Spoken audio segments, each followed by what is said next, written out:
Hello, Asma and Latha. Welcome to DEI podcast series. We just had International Women's Day, and I wanted to wish you a happy International Women's Day. This discussion is more around your challenges, your success, and your personal story. Before we get into the discussion, I would love you to introduce yourself to get started with.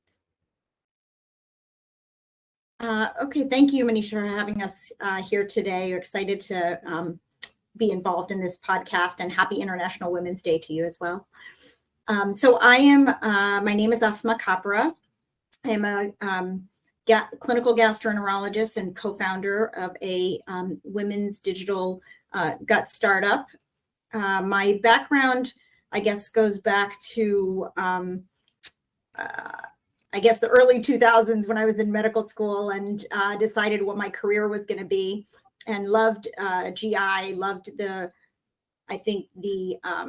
patients, I loved the subject matter, and eventually after medical school decided to practice as a clinical gastroenterologist in the DC metro area. And over the last 20 years, which is the time period in which I've been practicing, I've developed a strong personal niche in women's digestive health and also inflammatory bowel disease. And so that's really my area of interest. And over time, been involved in kind of multiple activities on the business side of medicine, as well as in the national GI societies, which led me to Latha and one of our other co-founders, where we kind of came together and realized there was a big need and a big,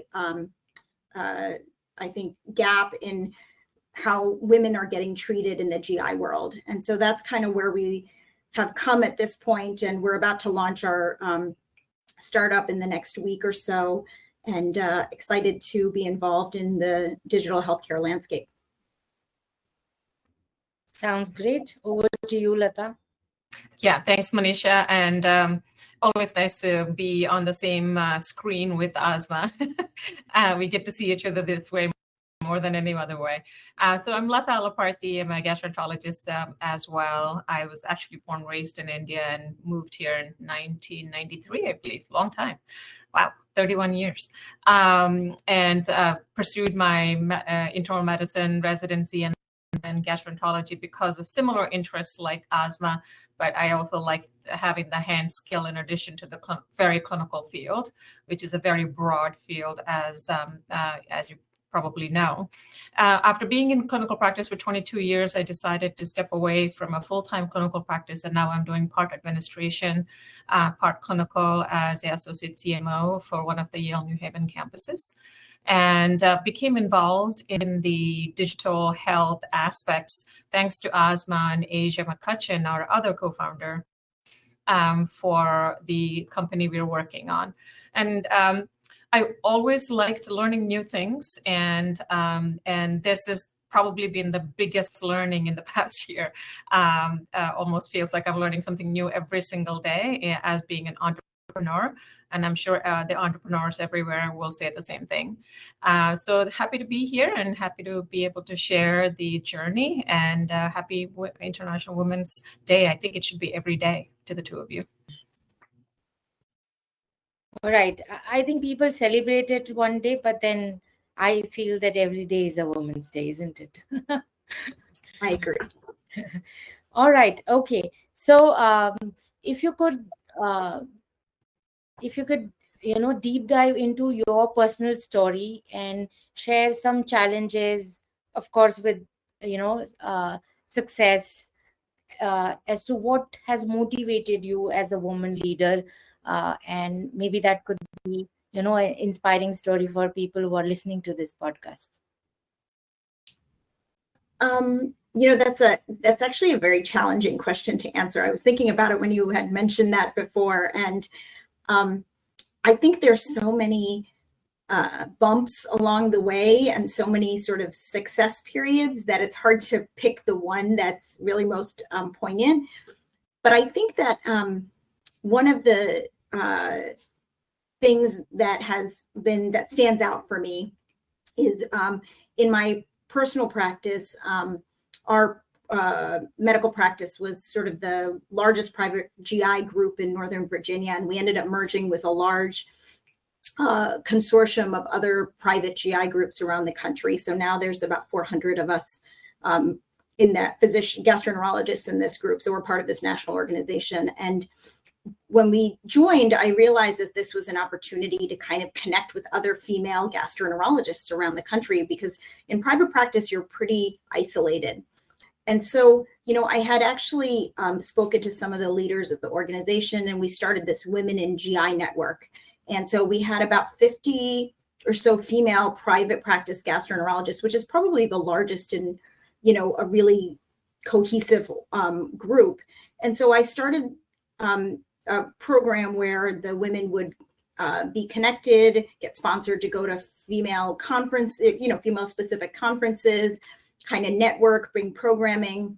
And it's actually been really rewarding. And I think it's been one of the nice ways to sort of start my entrepreneurial journey, so to speak, because it was an opportunity for me to see a gap in something that I really personally felt like was needed, and really fulfilled a something that was really lacking in what I felt like my professional life was. And I remember one of the women who was in the organization had actually said to me one day, we were sitting at a conference, and she looked over at me and she said, you know, thank you so much for doing this. Like, I really feel like this was something that was missing.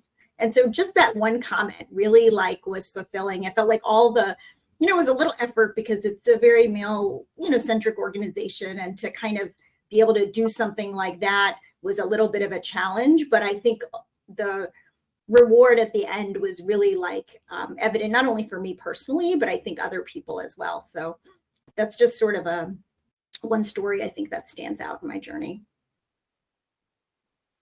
Yeah, I would echo many of the sentiments shared by Asma. And I think, you know, in 2024, the fact that we're still talking about having difficulty organizing something specific for women, while there could be a golf social for men with no questions asked, I think that is still a remarkable piece to remember.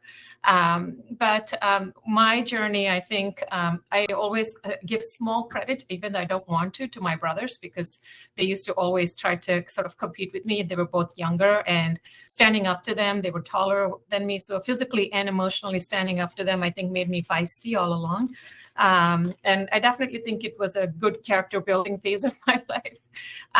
But I must say, living in India and wanting to be in a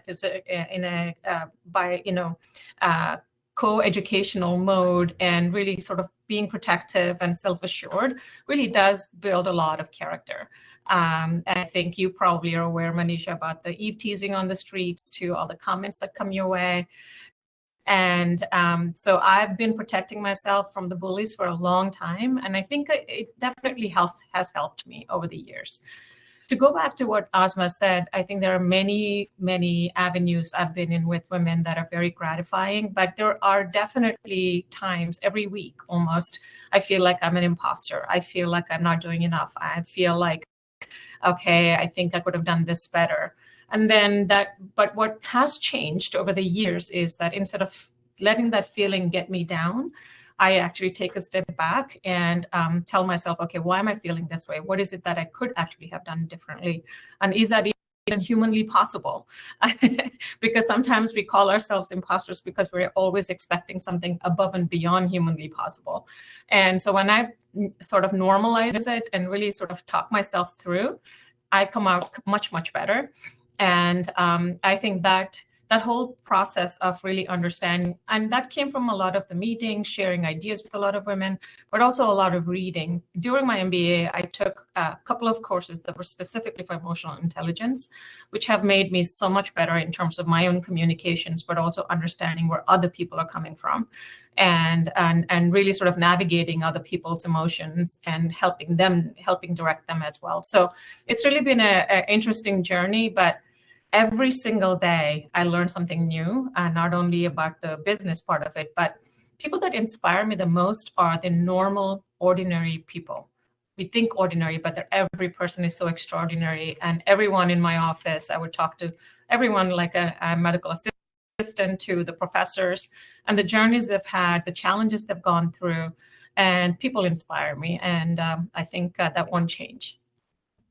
Awesome. Thank you so much. I think that is the most candid conversation, and sharing your thoughts around how your journey has been. And you're absolutely right. I think women needs to be a little less unapologetic about things. And, I, I've always faced that problem where people keep asking me, yeah, about the work-life balance. I said, I'm not too sure about if there is work-life balance. Maybe it's more like a work-life integration, because something or the other is always key. I mean, we can't switch on and off like that, right? It's tough to do that.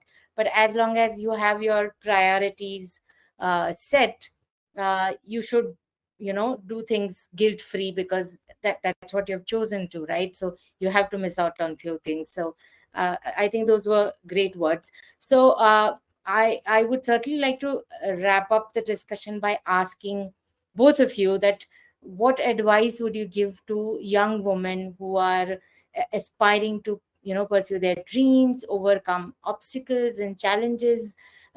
Although I would say some obstacles and challenges have evolved, current generation face different challenges versus what we faced. But what are your thoughts, and what would you like to advise to them?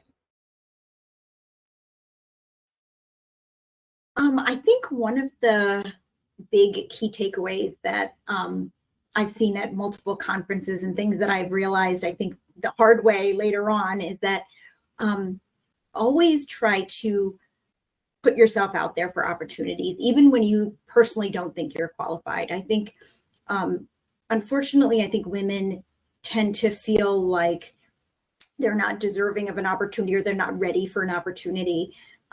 Whereas I think, men may just take the opportunity and not think twice, even if they're not ready. And I think that's a big hurdle that you emotionally and mentally you have to overcome.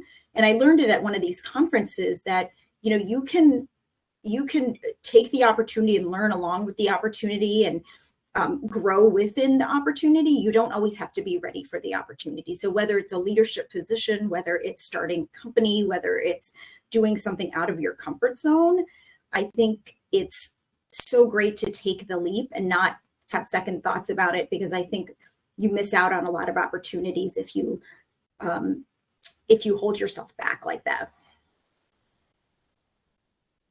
I'm not sure I have much to add to what Asma said, because that was so well said. The only thing I can add is that be courageous, and just remember that you're not alone, and having a network of people that you can talk to or bounce things off of always helps. And fortunately for this generation, there's a significant number of podcasts, people really pouring their life out there, journeys out there that you can learn from. I have 2 daughters, and you're right, the challenges are very different, but struggles are very similar to what I went through. And so it's very good to have my journey so I can share with them how I navigated with them. So I think having either a mom or a elder that has gone through something like that may also be useful for young folks. Bullying used to be on the streets, now it's online, so it's all the same. So one needs to learn how to stand up for themselves. And so I think that's probably the pieces of advice I would give. Perfect. Sounds great. Thank you, ladies, for taking out time talking to me and sharing your thoughts. I wish you again a happy Women International Day, and wish you all the success. Keep inspiring, and have a good health. Thank you. Right.